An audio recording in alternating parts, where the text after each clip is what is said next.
Hello friends, welcome back.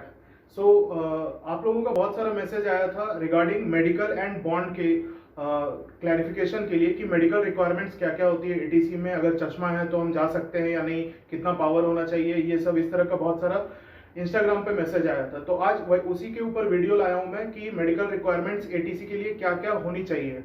तो सबसे पहले मैं आपको दिखाना चाहूंगा कि ये मेरा मेडिकल परफॉर्मा है, if you can see, otherwise अगर किसी को चाहिए होगा तो मैं दे दूंगा।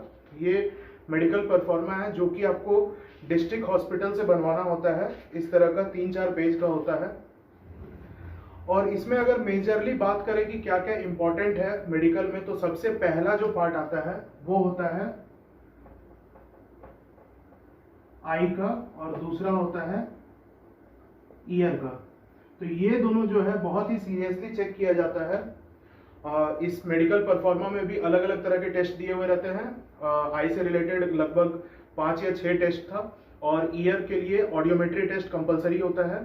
तो सबसे पहले आई के लिए 6x6 विजन जो होता है वो विद स्पेक्स होना चाहिए, 6x6 विद स्पेक्स। तो इसमें जो भी स्पेक्स यूज करते हैं, लेंस यूज करते हैं, तो उनको कोई दिक्कत नहीं होगा क्योंकि विद स्पेक्स सबका 6x6 होता है। सेकेंड चीज इसमें आता है कि कलर ब्लाइंडनेस।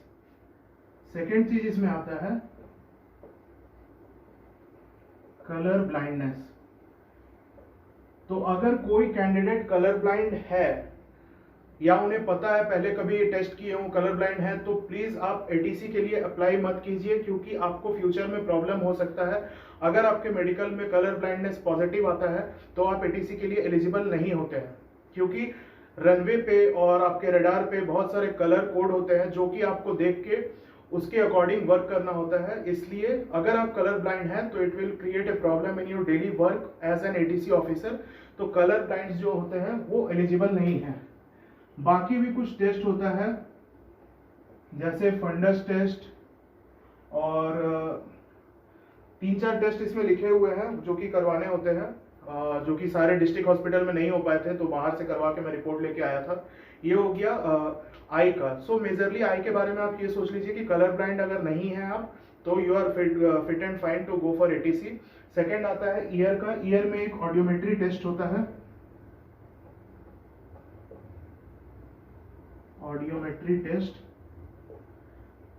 ये भी डिस्ट्रिक्ट हॉस्पिटल में नहीं होता है, मतलब कहीं होता होगा, मेरे डिस्ट्रिक्ट हॉस्पिटल में नहीं होता था, तो उन्होंने बोला कि बाहर से करवा के लाइए। तो इसमें एक आपको हेडफोन दे देंगे और बीप साउंड आता है अलग अलग फ्रीक्वेंसी का, और जब आपको बीप साउंड आता है, आपको अगर वो सुनाई दे रहा है तो आपको एक पेन टाइप का दिया होता है, उसमें एक बटन होता है, उसको दबाना होता है, तो जिससे आपका एक डिजिटल रिपोर्ट निकल के आता है कि आपको कौन सी फ्रीक्वेंसी तक आवाज आपके ईयर्स में आप डिटेक्ट कर पा रहे हैं। तो ये दोनों बहुत ही मेजर टेस्ट है।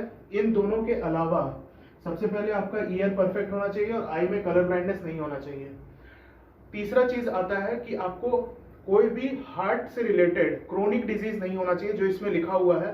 बट ऐसा है कि ये इतना सीरियसली चेक नहीं होता है as before the joining, but after joining आपको डीजीसीए अप्रूव्ड जो भी डॉक्टर्स हैं, या ऐसा बोला जा रहा था कि एयरफोर्स के जो डॉक्टर्स हैं वो आपका मेडिकल करेंगे, तो वहां पर वो तो बाद की बात है। बट अभी आपको ये दोनों मेजर है। बाकी आपको हार्ट से रिलेटेड कोई क्रोनिक डिजीज नहीं होना चाहिए, और आपका एस्थमा नहीं होना चाहिए, चेस्ट का एक्सरे होता है, ये सब होता है, वो सब नॉर्मल है। तो ये तो हो गया मेडिकल के बारे में। अब हम लोग सेकंड बात करेंगे, जो बहुत लोग को डाउट होता है कि बॉन्ड जो 7 lakhs का है, ये कुछ इस तरह का बॉन्ड बनवाना होता है, जो मैं बनवा के रेडी कर लिया हूँ क्योंकि मुझे नेक्स्ट वीक जाना है। इस तरह का बॉन्ड होता है, कोर्ट से नोटरी वगैरह सब करवाना होता है। तो बॉन्ड का क्या है, इसको मैं रब कर देता हूँ।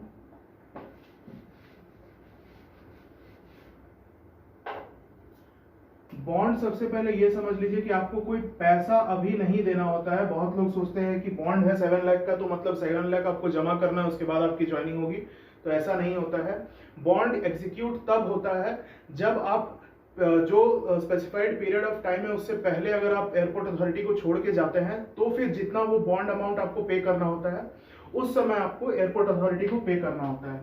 तो अभी के लिए आपको क्या करना है, अगर बॉन्ड जो बनता है उसके लिए एक श्योरिटी का जरूरी होता है, जो आपकी गारंटी लेगा कि ये अगर छोड़ के जाता है, तो अगर ये जो कैंडिडेट है वो पैसा नहीं देगा, तो फिर ये श्योरिटी जो है, इससे एयरपोर्ट अथॉरिटी ऑफ इंडिया पैसा वसूल करेगी एक हिसाब से।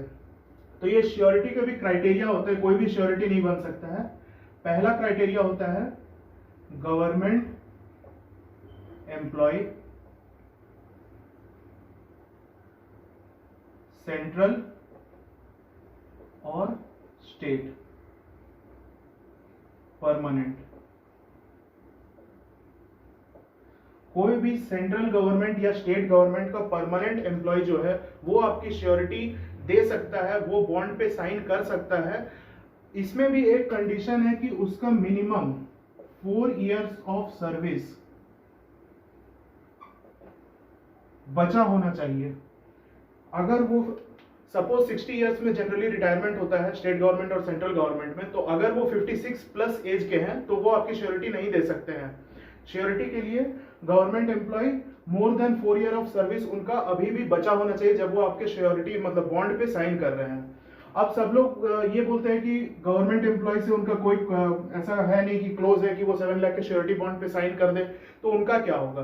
तो अब सेकेंड ऑप्शन आता है जो आपको एयरपोर्ट अथॉरिटी देती है, वो होता है कि कोई भी इंडिविजुअल जिसका इमूवेबल प्रॉपर्टी, इमूवेबल स्पेलिंग पता नहीं सही है कि नहीं, आप लोग देख लीजिएगा, वैसे कोई जरूरत नहीं है। इमूवेबल प्रॉपर्टी अगर ग्रेटर देन 10 lakhs है,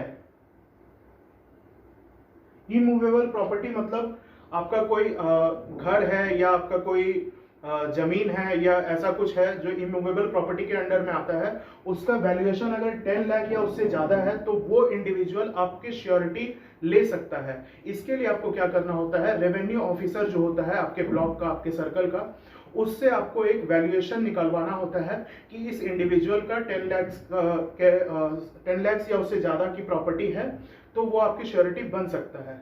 अब आता है कि ये लोग जनरली बोल देते हैं कि 7 लाख की श्योरिटी बॉन्ड होती है, बट 7 लाख ऐसे नहीं होता है। तो मैं आपको डिटेल में बताता हूं कि श्योरिटी जो बॉन्ड अमाउंट होता है वो कितना होता है। अगर आप लोग को दिख रहा होगा यहाँ पर लास्ट पैराग्राफ में, तो आप लोग वीडियो पॉज करके देख सकते हैं, और अगर नहीं दिखा तो मैं बता भी दे रहा हूं। जब आपका ट्रेनिंग होता है 9 मंथ्स का, तो उसमें अगर आप सपोज मेरा ज्वाइनिंग है 11 जुलाई को, 11 जुलाई से 11 अगस्त इस बीच में अगर मैं एयरपोर्ट अथॉरिटी ऑफ इंडिया छोड़ता हूं तो मुझे कोई भी बॉन्ड पे नहीं करना होता है। बस जो भी मुझे बेसिक पे मिला है, जो भी मतलब मुझे सैलरी मिली है, मेरे ट्रेनिंग पे जो मेरे एकोमोडेशन पे खर्च हुआ है वो सब मुझे देना होता है, वो ज्यादा होता नहीं है। बट अगर आप 1 मंथ के बाद छोड़ते हैं और 2 मंथ के पहले, तो फिर आपको 2 लाख रुपए पे करना होता है एज बॉन्ड अमाउंट, और उसमें फिर सैलरी जो आपको दिया गया ट्रेनिंग टाइम पे वो अलग से डिडक्ट होता है। फिर आता है 2 मंथ से 3 मंथ्स तक 5 लाख रुपीज, फिर 3 मंथ से till the completion of training 7 lakh rupees अगर आप उस समय तक छोड़ते हैं। अब सपोज आपका ट्रेनिंग कंप्लीट हो गया, तब ट्रेनिंग कंप्लीट होने से 1 साल और उसके अगर उससे पहले आप छोड़ते हैं तो 5 लाख आपको देना होता है, और ये धीरे धीरे कम होते रहता है। सेकेंड ईयर में अगर आप छोड़ते हैं तो 4 लाख, और थर्ड ईयर से पहले छोड़ते हैं तो 3 लाख, और थर्ड ईयर के बाद you are free to go anywhere, कोई दिक्कत नहीं है। ये बॉन्ड नल एंड वैलिड हो जाता है, नल एंड इनवैलिड हो जाता है, मतलब नल एंड वॉइड भी बोल सकते हैं। तो ये था बॉन्ड और मेडिकल का। इसके अलावा अगर आपको कोई और डाउट है एटीसी के जॉब प्रोफाइल के रिगार्डिंग, आपको अगर जानना है एटीसी का सैलरी, पर्क्स, अलाउंस, ये सब अगर कुछ जानना है तो आप कमेंट कीजिए, या फिर आप मुझे इंस्टाग्राम पे भी मैसेज कर सकते हैं।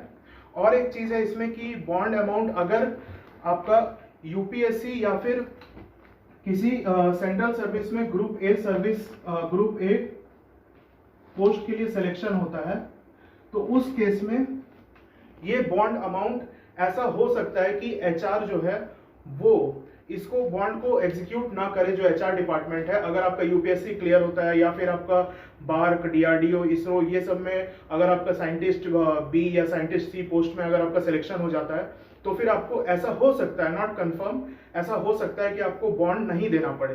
बट अगर आपको दूसरे किसी जॉब में जाना है, जैसे एसएससी के थ्रू किसी जॉब में जाना है, अगर आपका सिलेक्शन हो जाता है किसी पोस्ट पे, तो उसमें जनरली ये होता है कि आपको बॉन्ड अमाउंट पे करना ही पड़ता है। So this was all about bond and medical. इसके अलावा जो भी आपको वीडियो चाहिए जिस भी टॉपिक के ऊपर, आप मुझे मैसेज कर दीजिएगा, मैं वो वीडियो आपके लिए लेके आऊँगा। ठीक है, okay, all the best, prepare well. And अगर आपको ऐसा ये वीडियो पसंद आ रहा है, इस टाइप का एटीसी के इंफॉर्मेशन के ऊपर जो भी वीडियोस आ रहे हैं इस चैनल पे, तो आप वीडियो को लाइक करिए और चैनल को सब्सक्राइब जरूर कीजिए, क्योंकि बाकी सारे चैनल्स भी बोलते हैं तो मैं भी बोल दे रहा हूँ कि सब्सक्राइब कर दीजिए चैनल को। Okay, thank you.